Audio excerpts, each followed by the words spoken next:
Entendeu? Sim. Não me frustro. Então não dou esse espaço. Pode até ser um mecanismo de defesa, sei lá. Mas é algo Por que você acha que pode ser? Mas por que você acha que pode ser um mecanismo de defesa? Você falou 2 vezes, eu fiquei curiosa. Por que você acha que pode ser? Então, não sei se pode ser. Mas se fosse? Tá tudo bem. Não, mas se fosse, por que seria? Pra não deixar te afetar, talvez. Então, justamente mais fácil eu perguntar do que eu sair falando, entendeu? Eu não permito, é isso que eu tô falando, entendeu? Você não permite. Eu não permito que as pessoas me atinjam nessa questão, entendeu? Porque justamente por essa, sabe, por essa narrativa que eu fiz. Sim. Se é o que você tem pra dar, ok, beleza. Sim. É o que você tem pra dar. Sim. E tá tudo certo. Sim. Eu não posso esperar que você dê pra mim a mesma coisa que eu estou entregando pra você. Sim. Que legal, que ótimo. Isso é muito bom, é uma forma, assim, de enxergar a vida.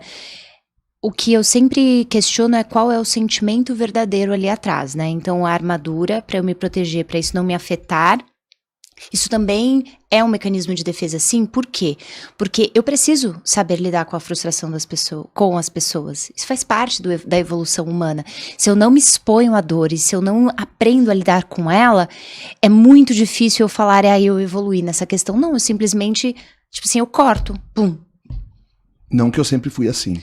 Não, tudo bem. Então, se você evolui, se você se desenvolve, maravilhoso, maravilhoso. Mas eu perguntei, porque você mesmo que disse, né? Não, talvez seja um mecanismo de defesa, talvez. Então, isso pode ser considerado um ato falho. Talvez, tipo assim, tem algo dentro aí querendo sair. Mas, por que é difícil o perdão? Primeiro, porque a gente se acha muito bom. A gente acha que a gente é muito bom, e muito evoluído, e muito perfeito. Nossa, como a gente é bom, né? A gente não erra, nós somos todos os alecrins dourados. Então a gente julga o erro do outro como maior que o nosso. Eu não erraria assim. Eu nunca faria isso. Então a gente tem esse lugar interno de achar que a gente é tão perfeitos que o erro do outro é tipo uma agressão a gente.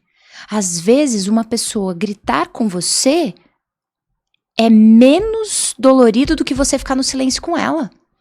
Só que você acha que o seu silêncio, eu tô pegando o seu exemplo, a gente acha que o silêncio é bom. Não, o silêncio te destrói e destrói a relação também. Não que o gritar seja bom também, mas percebe que os dois lados têm ali o seu ponto forte e o seu ponto fraco, então não tem um lugar onde você tá certo e eu tô errada.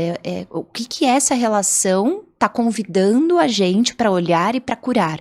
Será que eu tenho que diminuir meu julgamento em relação a você? Será que eu preciso aprender a conversar com você e me posicionar na hora que eu preciso? Será que eu preciso aprender a te perdoar porque eu tenho um coração mais endurecido? Então eu passo por uma dor muito grande com você?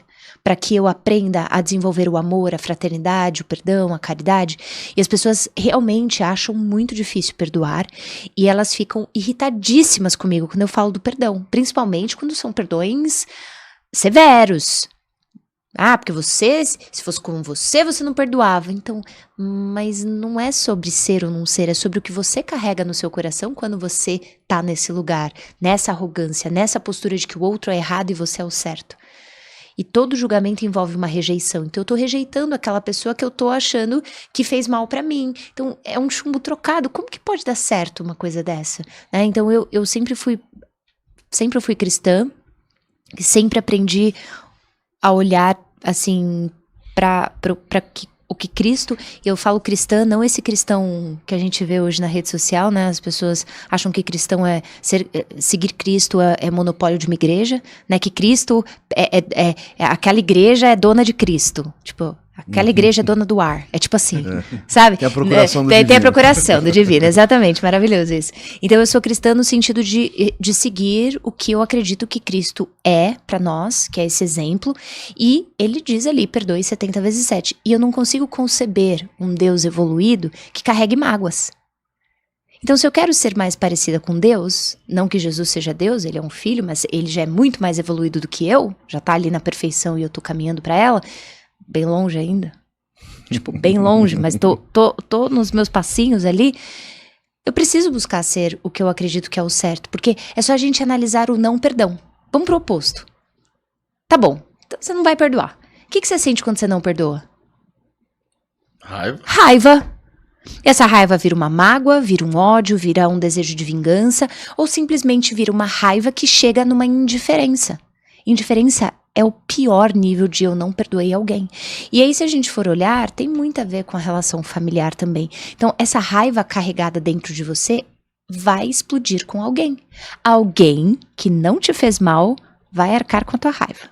Você acredita que essa raiva pode virar alguma doença física? Não acredito, é fato científico. É fato. Uhum. Pode virar câncer, ataque cardíaco. Aí, gente, eu tô cuspindo muitos estudos, né? Mas é porque eu acho que é importante, sério, né? É importantíssimo falar. Tem um estudo na Universidade de Indiana que chama de síndrome do coração partido, que é uma doença que acomete pessoas que guardam mágoa por muito tempo. A mágoa vira raiva. Raiva é um sentimento secundário.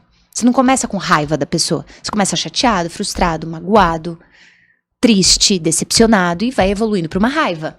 E aí você carrega essa mágoa por muito tempo no seu coração. Só que ela às vezes está lá escondidinha. Você tem a mesma chance de ter ataque cardíaco do que se você nascesse de uma família de cardiopatas, de pessoas que têm problemas no coração. Ou seja, tem muitos impactos no organismo. Então, o perdoar... o Vini já tá assim, ferrou. O não perdoar é uma agressão que você faz com você. Uma vez eu escutei uma palestrante nos Estados Unidos e ela deu essa visão pra mim. Ela falou, quando você não perdoa, é como se você tivesse colocado esse algoz que te fez mal dentro de uma cela, mas você fosse o guarda dessa cela. Você não pode sair dali, porque ele precisa ficar dentro da cela. Então você fica dentro da cela com ele, preso junto. Por que a indiferença seria um estado pior? Sendo que, por exemplo, uma pessoa possa não fazer com você, vai olhar, ela vai... Por que a indiferença poderia ser pior do que a raiva? Porque a indiferença é o seguinte, eu entrei no desamparo aprendido, eu desisti. Eu desisti de aprender a lidar com aquela emoção e eu desencanei. Só que não quer dizer que porque eu estou indiferente que eu resolvi a emoção. Ela continua lá dentro atuando. É como se você pegasse um grito ou uma roupa suja. Eu acho que eu vou começar pelo grito. Uma pessoa que grita muito dentro de você e você guardasse num quartinho e fechasse a porta. Ela continua lá gritando. Você racionalmente não está ouvindo aquele grito, mas ela está lá gritando dentro de você. Então, não adianta você fechar a porta para esconder o que está sujo, ou o que está gritando, ou o que está fazendo barulho, e achar que isso não vai fazer nada. Você fica indiferente. Não tem nada lá. Não tem nada. Não tem nada lá, não. Tá todo mundo escutando o grito. Mas você, não tem nada lá. Você tá explodindo com o filho, tá explodindo com a esposa, tá explodindo com o marido, tá se sentindo cocô do cavalo do bandido, não tá ganhando dinheiro na carreira, se sente inferior, se sente, assim, às vezes o dono da verdade, explode com todo mundo, um peso para as pessoas ao seu redor, mas tá lá, não tá acontecendo nada, tá tudo ótimo. Então, não adianta a gente querer esconder sentimentos, mas a indiferença vira assim, eu não sei lidar, eu coloco esse muro, não sinto nada. E é por isso que os corações estão endurecidos. Porque as pessoas não aprenderam a lidar com as emoções, principalmente, com todo respeito, os homens. Uhum. Mulher, estatisticamente, busca mais desenvolvimento pessoal. Ah, é? Yes. Homem, não, eu me resolvo sozinho. No começo da nossa conversa. Quando ele falou, eu falei, homem. O cara que foi criado, que cresceu nos anos 90 aí, ó. É o homem masculino raiz. Não, eu me resolvo sozinho. Mas eu tô brincando, Moisés não é assim, não. Mas eu não é que eu me resolvo sozinho, cara. Sabe qual que é? Eu penso assim, existem tantos problemas maiores para se preocupar. Pra quem se preocupar? Pra eu me preocupar. Ah, tá. Que outros problemas acabam sendo supérfluos e talvez eu foque naquilo que, sabe? Eu falo assim, não, tá tudo bem, isso aqui é coisa pequena, vambora, vamos tocar a vida.